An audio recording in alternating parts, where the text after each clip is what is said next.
Good morning, dear students. This is your teacher Neelam Helawat, and we are continuing our chapter Synthetic Fibers and Plastics. In this particular video, dear students, we'll be talking about our last topic, that is plastics. Now, this plastic word, dear students, it has derived from a Greek word that is plastikos.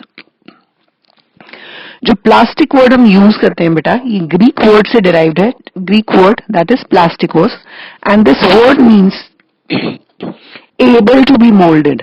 इस word का meaning होता है able to be moulded. So जो plastic है ये भी आपका synthetic polymer है, and this can be folded और दिस कैन बी मोल्डेड और it can be given any shape.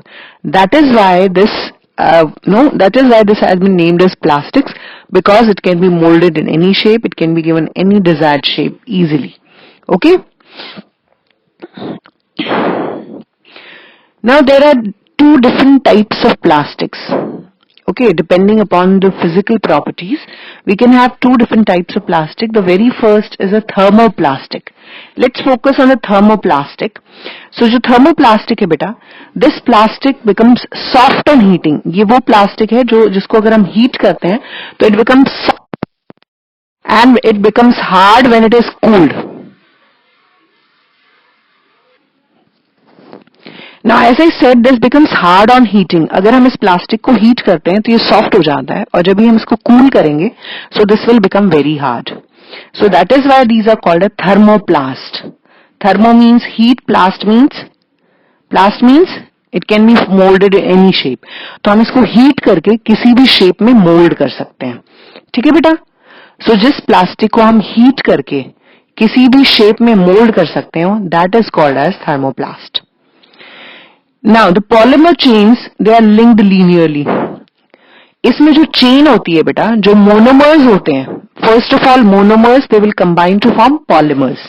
Then again जो पॉलीमर चेन है वो स्ट्रेट चेन होगी. There will be no side linking. ठीक है, आपकी चेन जो है वो लीनियर चेन होगी बेटा. और अगर कोई साइड चेन है so that is not very strongly linked. अगर साइड चेन है तो वो बहुत स्ट्रांगली लिंक्ड नहीं होगी. इसीलिए ये जो आपके प्लास्टिक हैं वो सॉफ्ट होते हैं और स्ट्रेचेबल होते हैं. ठीक है बेटा. So first of all thermoplast वो प्लास्टिक हैं जिनको आप हीटिंग से सॉफ्ट बना सकते हो, और जब वो ठंडे हो जाएंगे तो they will become very hard. Now that is why we use the word thermoplast. They can be folded they can be folded again and again with the help of heat. And जो polymers की chain होती है वो linear होती है, right? And if there is any side linkage, that is not very strongly linked. इसीलिए ये आपके जो polymers हैं, जो आपका plastic है, वो soft और stretchable है. And the few examples are polythene and the PVC, that is polyvinyl chloride. So this is very important, polyvinyl chloride. Now thermosetting plastic, dear students, ये वो plastic है जिन्हें आप हीटिंग से सॉफ्ट नहीं बना सकते. They can not become soft even after heating. अगर आप इन्हें हीट करते हो तो सॉफ्ट नहीं बनाते हैं, सॉफ्ट नहीं बनेंगे ये. ठीक है. So once they have been set, that is why they are called as thermoset. एक बार जो सेट हो गई शेप उनकी वही रहेगी, आप इन्हें मोल्ड नहीं कर सकते बार बार. और इनकी जो पॉलीमर्स चेन है उसके अंदर बहुत ज्यादा क्रॉस लिंकिंग है, and that polymer chain is highly cross linked. ठीक है बेटा. That is highly cross linked. बहुत ज्यादा उसके अंदर क्रॉस लिंकिंग होती है. ठीक है. So and that is why it makes them impossible to slide pass. इसलिए एक दूसरे पर फोल्ड नहीं हो सकते. So they are very hard, they are very brittle. एक बार जो शेप आपने इनको दे दी वो उसी शेप में रहते हैं. So the few examples are Bakelite and the melamine. So melamine and Bakelite ये आपके थर्मोसेटिंग प्लास्टिक्स हैं. So how many types of plastic we have? We have two types of plastic, thermoplastic and thermosetting. Okay? Now coming to the properties of plastic. What are the various properties of plastic that makes them so highly usable in our daily life? If you look in your society beta, अपनी daily life में अगर आप खुद को observe करते हैं, you will find most of your work, they are most of your daily chores, they depend on plastics. We are using life. Starting from the eating food till carrying the food, everywhere plastic has made its own sphere. So why are we using them? Right? There must be some qualities in the plastic.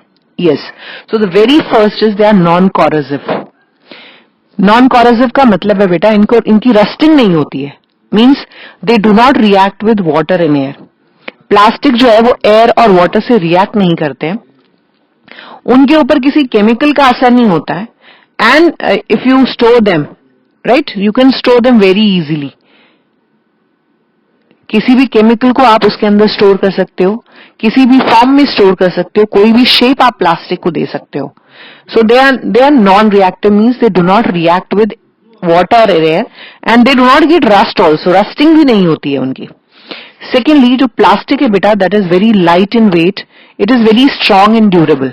Plastic जो है वो wait में हल्का होता है, मजबूत होता है, स्ट्रांग होता है, ड्यूरेबल होता है, एंड आप उसको किसी भी शेप में, साइज में प्रोड्यूस कर सकते हैं. We can mould it in any shape and in comparison to any material like metals, they are very very cheaper. आपका प्लास्टिक बहुत ज्यादा सस्ता होता है और इससे आप घर की कोई भी आर्टिकल्स भी बना सकते हो. Isn't it? You can make water bottles out of them, tiffins out of them. That is why they are extensively used.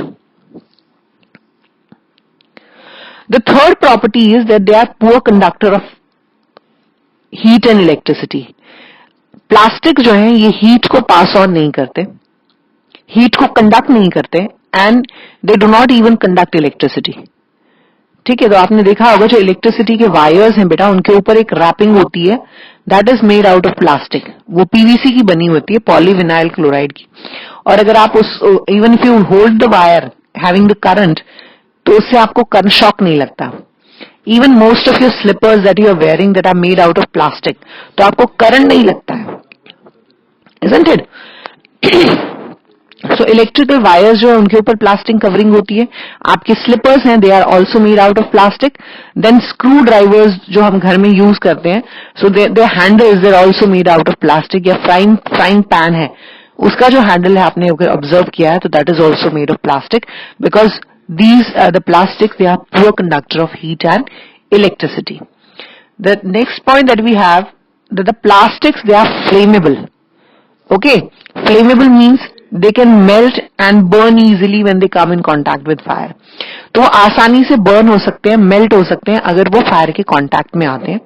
जैसे कि पॉलिथीन है, वो मेल्ट हो जाता है बेटा जैसे ही वो फायर के कांटेक्ट में आता है. PVC is a self extinguishing plastic. Okay, ये भी अपने आप सेल्फ एक्सटिंग्विशिंग प्लास्टिक है, मतलब it catches, if it catches fire, ठीक है, तो अपने आप बर्न करना शुरू हो जाता है, and then automatically it stops burning. Coming to uses of plastic. Plastic कहां कहां यूज करते हैं?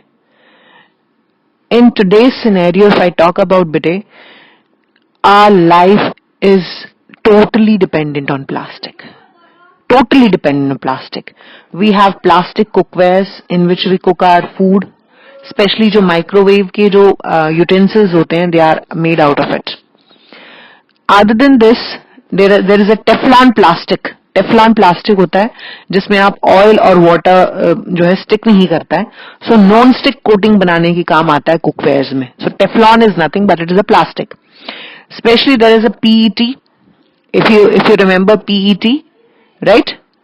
जो PET हमने डिस्कस किया था, वो मेडिसिन की पैकिंग के लिए बॉटल्स बनाने के काम आता है, जिसमें आप वाटर और मेडिसिन पैक कर सकते हो. अपार्ट फ्रॉम दिस, जो आपने देखा है टैबलेट्स की पैकिंग में प्लास्टिक काम आता है. थ्रेड्स को स्टिच करने के जो सिरिंजेस होती हैं उसमें होता है. सर्जिकल जो ग्लव्स होते हैं, they are all made up of plastic. Then there is another plastic which is called as polystyrene. Polystyrene जो है वो इलेक्ट्रॉनिक आइटम्स बनाने के काम आता है. PVC, as I told you, ये आपकी वायर्स के ऊपर कोटिंग होती है, इसके इलेक्ट्रिकल वायर्स के ऊपर, प्लम्बिंग पाइप्स के ऊपर होती है, फर्नीचर में हम इसको यूज करते हैं. Then there is another plastic which is called as bakelite. ये आपकी इलेक्ट्रिकल फिटिंग्स में यूज किया जाता है. Extensively it is used in fittings. ठीक है. अब एक wonder box, if you look at this, एक सरप्राइजिंग फैक्ट जो है, जो आपकी फायरमैन की यूनिफॉर्म्स होती हैं. Fireman, have you seen yes, जो लोग आग बुझाने के आते हैं, तो जो उनकी यूनिफॉर्म्स होती है उनके ऊपर भी जो कोटिंग होती है वो मेलामाइन की होती है। मेलामाइन जो कि आपका थर्मोसेटिंग प्लास्टिक है, ठीक है, एंड ये फ्लेम रेजिस्टेंट होता है बिकॉज इस पर हीट का कोई असर नहीं होता है। So just imagine, plastic is extensively used in our daily lives. Now coming to the next topic, that is plastic in the environment. In today's scenario, as I'm saying, that we are using plastic everywhere. Like we get things wrapped in plastic. हम कोई भी article जो है plastic में rap करते हैं, polythene bags में store करते हैं, and this is the reason that lot of plastic is being accumulated in our surroundings. अब क्योंकि हम इतना ज्यादा प्लास्टिक यूज करते हैं बच्चे, तो हमारे आसपास हमारे सराउंडिंग्स में बहुत ज्यादा वेस्ट की फॉर्म में जो एक्यूमुलेट हो रहा है वो है प्लास्टिक। आप देखेंगे इवन इन सी जो है वहां पर भी जो डंप किया जा रहा है प्लास्टिक वेस्ट है। Lot of animals they are eating the plastic and they are dying in the sea also, isn't it? जो फिशेस कैप्चर की जाती है उनकी बॉडी के अंदर बहुत सारा प्लास्टिक एक्यूमुलेटेड मिलता है। सो इसीलिए प्लास्टिक जो है उसका डिस्पोजल जो है वो मेजर प्रॉब्लम है, बहुत ज्यादा प्रॉब्लमेटिक है, क्योंकि वेस्ट जो आपका प्लास्टिक है वो नॉन बायोडिग्रेडेबल है, मतलब उसे माइक्रो ऑर्गेनिजम्स डिकम्पोज नहीं कर सकते, उसको ब्रेक डाउन नहीं कर सकते। So this is a big problem for environment. ये एनवायरमेंट को खराब करता है, वाटर को पोल्यूट करता है, एनिमल्स को चोक कर सकता है। Okay, so let's understand what is non-biodegradable material. A material which does not get decomposed by the main processes is called as non-biodegradable process, non-biodegradable waste. ऐसा कोई वेस्ट जिस पर माइक्रो ऑर्गेनिजम्स इफेक्ट नहीं डाल सकते, उसको स्मॉलर मॉलिक्यूल्स में convert नहीं कर सकते, such a waste is called as non-biodegradable waste, and your plastic is one such waste. देखिए, अगर हम प्लास्टिक को गार्बेज में डंप कर देते हैं, and if there is any stray animal, वो उस गार्बेज को खाता है और उसकी बॉडी में खाना खाते वक्त ये पॉलिथीन कहीं भी स्टिक कर जाता है, so that will choke the respiratory system of these animals and will cause the death. तो अगर स्ट्रे एनिमल्स प्लास्टिक के साथ, आपने प्लास्टिक के अंदर कुछ खाना रैप किया and you have thrown and animals are eating it along with the food, so that will choke their respiratory system, they will not be able to breathe and that will cause the death of the person. Plus अगर आपने अपने आसपास देखें तो हमारी जो drains हैं, municipal corporation की जो ड्रेन्स हैं, जब बारिश आती है, जब पानी उनमें फ्लो करता है, तो even these plastics they clog the drains. ये प्लास्टिक्स भी ड्रेन्स के अंदर फंस जाते हैं एंड उससे सारा बारिश का पानी, सारा ड्रेनेज का वाटर जो है that is spilled over the on the roads. See कितना डर्टी सीन क्रिएट हो जाता है ड्यूरिंग द हेवी रेन्स।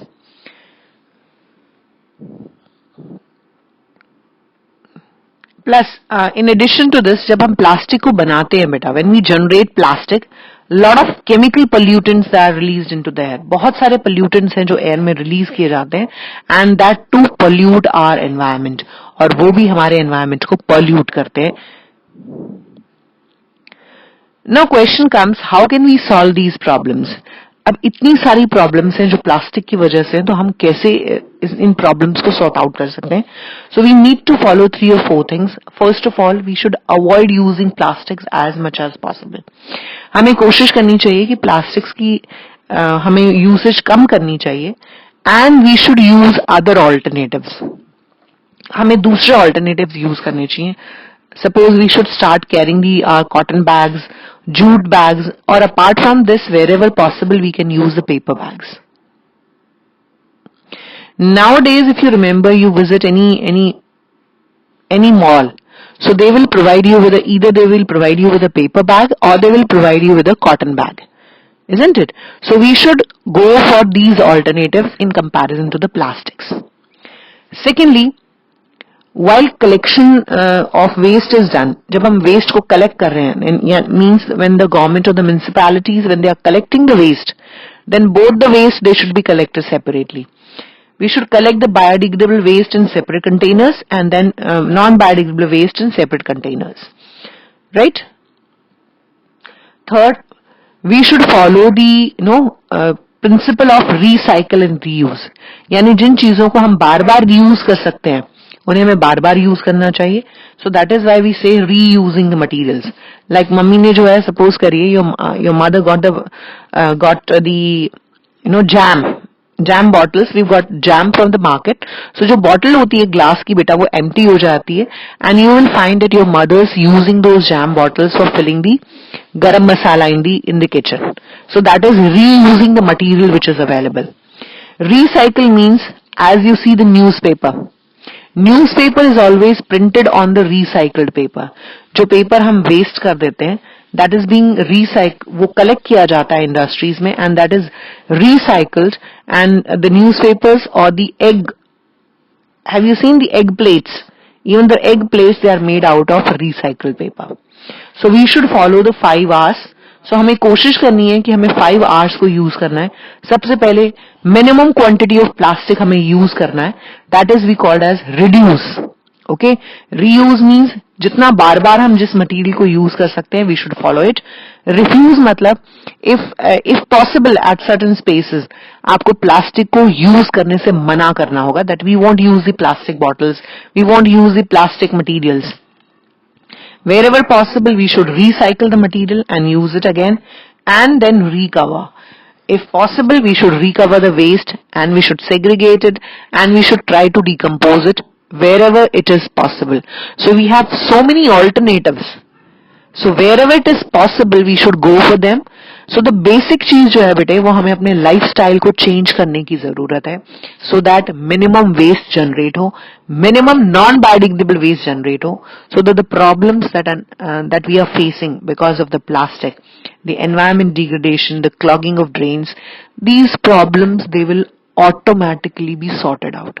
वो automatically sort out हो जाएंगी अगर हम इन problems को, अगर हम इन चीजों को फॉलो करते हैं, इन सॉल्यूशंस को फॉलो करते हैं.